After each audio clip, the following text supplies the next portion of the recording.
Finally রোশনাইতে শুরু হতে চলেছে বিয়ের জমজমাট এপিসোড।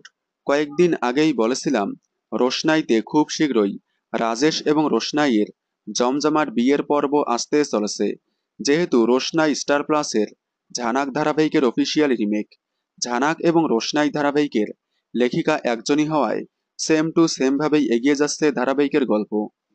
ইতিমধ্যেই সেই ট্রাকে ঢুকে পড়েছে। সম্প্রতি ধারাবাহিকে দেখা যাচ্ছে রোশনাইয়ের বিয়ের জন্য পাত্রপক্ষ থেকে দেখতে আসছে রোশনাইকে। তবে শেষ পর্যন্ত সুরঙ্গমা ষড়যন্ত্র করে রাজেশের সাথেই রোশনাইয়ের বিয়ের আয়োজন করবে। রাজেশের মুখ ঢাকা থাকার কারণেই রাজেশকে কেউ চিনতে পারবে না, কিন্তু বিয়ের শেষ মুহূর্তে রোশনাই বুঝতে পেরে বিয়ের মণ্ডপ থেকে উঠে আসবে। আগামীতে খুবই জমজমাট এবং টানটান পর্ব আসতে চলেছে রোশনাইতে। তবে দুর্ভাগ্যবশত আগামীতে এত ধামাকাদার একটা ট্রাক আসা সত্ত্বেও এখনো পর্যন্ত প্রোমো দেওয়া হয়নি। জলসার সব ধারাবাহিকের প্রোমো দিলেও রোশনাইয়ের কোনো প্রোমো দেওয়া হয়নি। আপনারা রোশনাইতে মহাধামাকা বিয়ের এপিসোড দেখার জন্য কতটা এক্সাইটেড কমেন্টে জানাবেন। বাংলা বিনোদনের সকল আপডেট সবার আগে পেতে চ্যানেলটি সাবস্ক্রাইব করে পাশে থাকা বেল আইকনটি বাজিয়ে দিন।